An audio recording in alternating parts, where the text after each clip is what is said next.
Jeudi, première séance d'essai du Grand Prix de Monaco. Journée noire pour François Sever, dont la voiture, la Tyrrell numéro 2, reste bloquée au box, entre les mains des mécaniciens. Pendant 1h30, la rage au cœur, il doit se contenter de regarder tourner ses rivaux.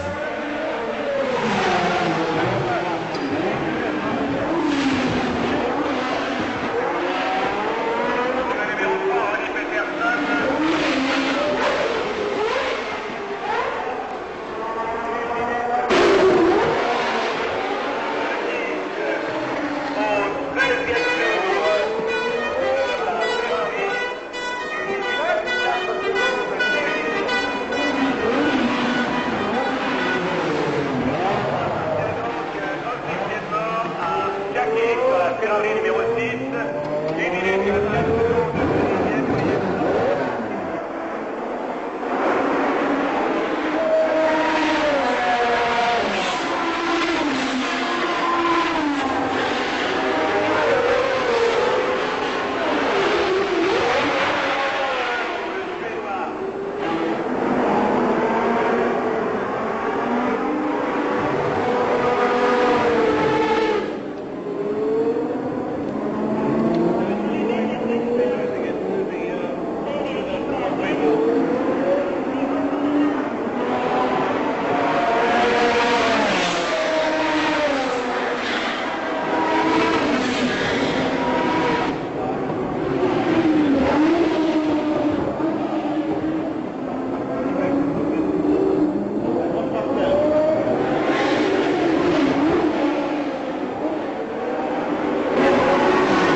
Tempo ufficiale per la numero 6, 1 minuto 23 secondi e 1 minuto 23 secondi Tu y es? Tu regardes la caméra plus que moi. Potter? Non. Est-ce que c'est pour toi une voiture? Tu vois du un animal, une femme, un stade nerveux aujourd'hui du feu? Pour moi, c'est... Enfin, je suis ravi. Hein? C'est pas vrai comment tu me fais trop chier. On te excuse, mais... Trop chier. Je m'excuse, mais c'est trop chier.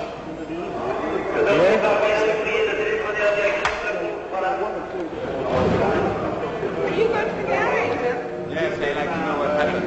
Jackie Stewart, la Tyrrell numéro 1, C. He doesn't want to go to that. 23 secondes.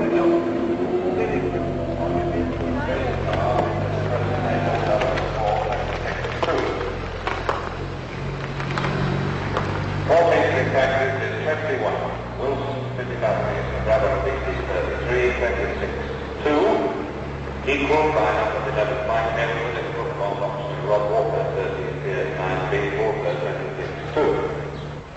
The equipment for the car. Vendredi, deuxième journée d'essai.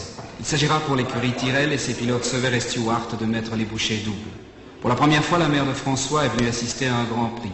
Elle cache son inquiétude en discutant avec sa fille Jacqueline, épouse de Jean-Pierre Beltoise. Alors, bon, bah... Qu'est-ce qu'il y avait avec cette voiture hier, finalement? Il y a un appareil sur le moteur qui est censé distribuer l'essence dans chaque cylindre de façon très précise et au moment précis. Et cet appareil avait une fuite trop importante. Cet appareil est dessiné et conçu pour fuir. Mais la fuite est trop importante, c'est vrai que j'avais pas assez d'essence dans les cylindres et le moteur ne voulait pas tourner. Et maintenant, c'est l'appareil. Alors maintenant, comme le mètre minute, on ne peut pas le changer comme ça, il faut le changer sur le banc d'essai, on a changé le moteur. Changer tout le moteur. Dites-moi que le temps que vous avez fait hier, vous l'avez fait avec les nouveaux pneus de record ou bien si c'était... Non. Vous allez les utiliser aujourd'hui? Je sais pas, c'est même passé hier, je ne sais pas qu'il y a les pneus. Ah, ces pneus super rares. Il n'y en a pas, non. Au hasard des box, après un Regazzoni à l'humeur assez sombre, la caméra découvre un Emerson Fittipaldi très détendu et un Ronnie Peterson plongé dans une longue discussion technique avec le frère Fittipaldi, Wilson. Avant de s'arrêter sur Jean-Claude Killy, venu encourager son ami François Sever. Ouais. Je crois que quand vous avez volé vos médailles... Non, non, regarde. Ah bon, chez toi, t'as été cambriolé? Hier, oui, j'étais à Genève hier. Non. Et qu'est-ce que t'as pris? Une montre. C'est des amateurs. Ouais. Allez, hier, j'étais plutôt nerveux. Oui, d'ailleurs. J'étais plutôt But the election aren't you believe it? I think Ken probably wants you to do that anyway. In fact, he wanted to try it both ways.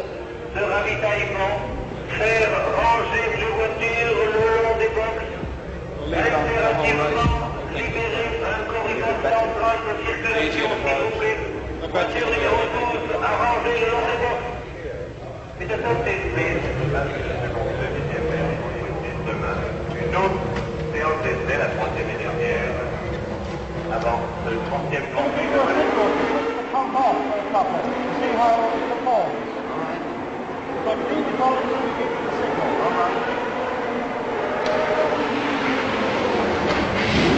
Ken Tyrrell, en patron exigeant, aime s'entourer de collaborateurs aux qualités professionnelles incontestables, qu'ils soient mécaniciens ou pilotes, et il pardonne difficilement la moindre erreur. Mais quelle est l'importance du pilote par rapport à la mécanique ou à l'organisation?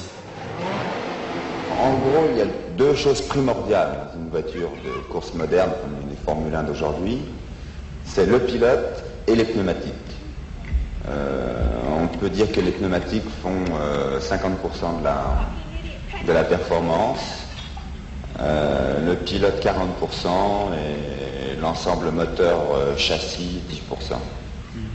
On peut peut-être aussi dire que le pilote fait 50, les pneumatiques 40 et l'ensemble moteur voiture 10, mais enfin c'est à peu près de cet ordre-là. Donc l'importance du pilote est quand même assez capitale. De toute façon, une voiture, aussi bonne soit-elle, ne peut pas gagner sans un pilote compétent pour la conduire. Ça, c'est une chose évidente et absolue. On vous a souvent appelé des candidats au suicide. Oui, ça n'a rien de justifié. Ça n'a absolument pas des candidats au suicide. Au contraire, le public a pu s'en apercevoir. Le GPDA, c'est le Grand Prix Drivers Association, l'association des pilotes de Grand Prix, a fait de nombreux efforts et toute une polémique s'est montée autour de cette action pour la sécurité, justement. Plus que jamais, les pilotes ressentent le besoin de faire leur métier dans de meilleures conditions de sécurité. Est-ce que vous avez changé d'attitude vis-à-vis de la notion du risque, du danger, de la mort ces derniers temps? Par exemple, depuis la dernière saison avec Rodriguez. J'ai changé d'attitude parce qu'au départ, je ne m'étais jamais rendu compte que c'était dangereux. Si vous voulez, j'étais passionné, et c'est tout, uniquement passionné. Et je ne pouvais pas penser, je ne pouvais même pas réaliser que je pouvais me faire mal en course. Bien sûr, j'entendais, je voyais des pilotes se tuer autour de moi, ça ne m'a jamais effleuré. Le jour où j'ai réalisé que ça pouvait m'arriver aussi bien à moi qu'à un autre, c'est à Monza en 70. J'ai fait un tête à queue dans la courbe Ascari à plus de 300 à l'heure, sans autre conséquence. Et le lendemain, 300 mètres plus loin, Rin s'est tué à 140 à l'heure. Et là, ça m'a fichu un coup, j'ai réalisé que j'étais aussi vulnérable que n'importe qui.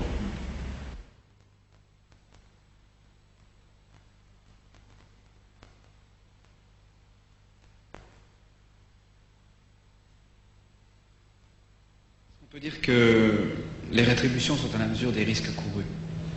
Non, certainement pas, justement. D'ailleurs, si on compare les gains d'un golfeur ou d'un tennisman à ceux d'un coureur automobile, il y a une démesure, enfin, je ne sais pas comment m'exprimer. Il y a un écart trop important, parce que le golfeur, tout ce qu'il risque, c'est de recevoir une balle de golf dans l'œil, et le tennisman aussi, ou de trébucher, de se fouler la cheville, alors que nous, l'accident peut être fatal. Et nos gains sont considérablement moins importants que ceux d'un golfeur ou d'un tennisman.